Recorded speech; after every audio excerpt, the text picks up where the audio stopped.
1 week from today, federal funding for the Department of Homeland Security expires. That was part of the deal to end the partial government shutdown, at least most of it.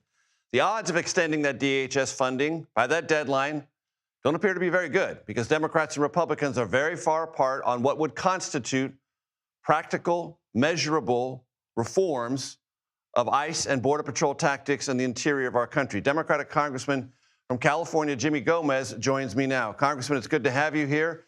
Several Democrats have told me that this is not a typical legislative negotiation. Renee Good is dead, Alex Pretti is dead, and something different has to be in part of these conversations because the result, they argue to me, has to be fundamentally different. Would you count yourself among those Democratic voices I've encountered? Absolutely. I think they're absolutely right that these negotiations regarding appropriations and spending are not the same. And that's because you have a president and an administration that's operating outside the bounds of the law. They're trying to use ICE and CBP, also agents within the Department of Homeland Security, not from keeping us safe, but trying to implement an agenda that is about cracking down on Democratic cities and Democratic states to send a message to the electorate. And right now, there is about $175 billion from their one big beautiful bill. It's a slush fund, essentially, that Trump can do whatever he wants, whenever he wants, especially when it comes to these raids. And that money is super dangerous. If we weren't dealing with, I think, with a bad actor and Donald Trump, who's somebody who doesn't stick to their word, we wouldn't have to insist on all these checks. But because this is somebody that doesn't want any congressional oversight, doesn't want Congress to tell them how to run the executive branch, this is something that we have to do because that money in his hands is extremely dangerous and more people are going to lose their lives. Let me just walk my audience through what you just said. You don't trust a memo from this administration. You don't trust an executive order. You don't trust a rhetorical shift from the president or Tom Homan or anyone else. You want legislative language that is binding, that if it's not lived up to, you can go to court and challenge. Is that what I hear you saying?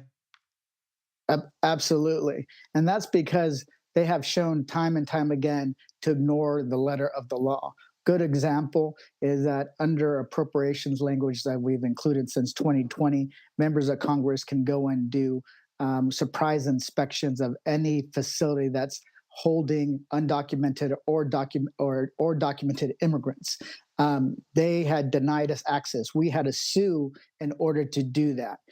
Then all of a sudden, they said, "Oh, the $175 billion is being used to run these facilities. Therefore, that language doesn't apply." So whatever he comes up with, whatever we do, they're going to lie about it. So the more legislative language we have, especially on spending bills, the better chance we have to hold them accountable. If not, they'll continue doing what they want to do, and then they'll make up facts and lie about it if the facts on the ground don't support their public narrative. You made reference to a large tranche of funding in the so-called Big Beautiful Bill. That's the legislative name for it, for DHS, ICE, Border Patrol. When the DHS Secretary Kristi Noem said all ICE personnel will have body cameras if funding is available, that left me somewhat confused because it seemed to me there is plenty of money available for that. Exactly. There's plenty of money if they choose to use it. That money doesn't have a lot of guardrails or strings attached.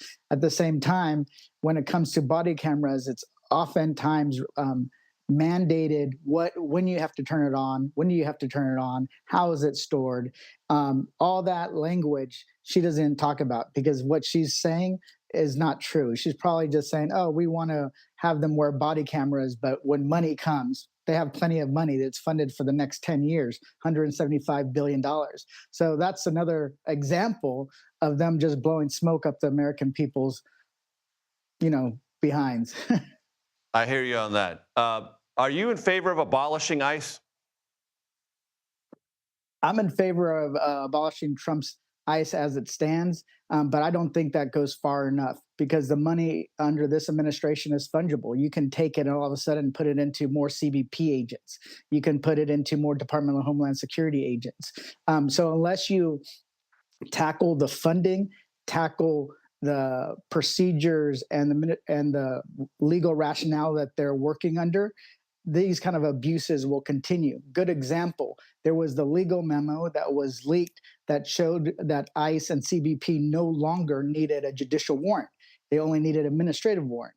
Well, that is the legal rationale that is causing these violations of the Fourth Amendment, is causing people that are citizens and not citizens to be just pulled over based on who they are. So this is, we need to go really after the money, after the policies, and after the legal rationale. So I want people to think broadly, because the person that shot Renee Good was an ICE agent. The person that shot Alex Pretti was a CBP agent. So abolishing ICE in a vague way doesn't fix the abuse of Department of Homeland Security, ICE, and CBP as a whole.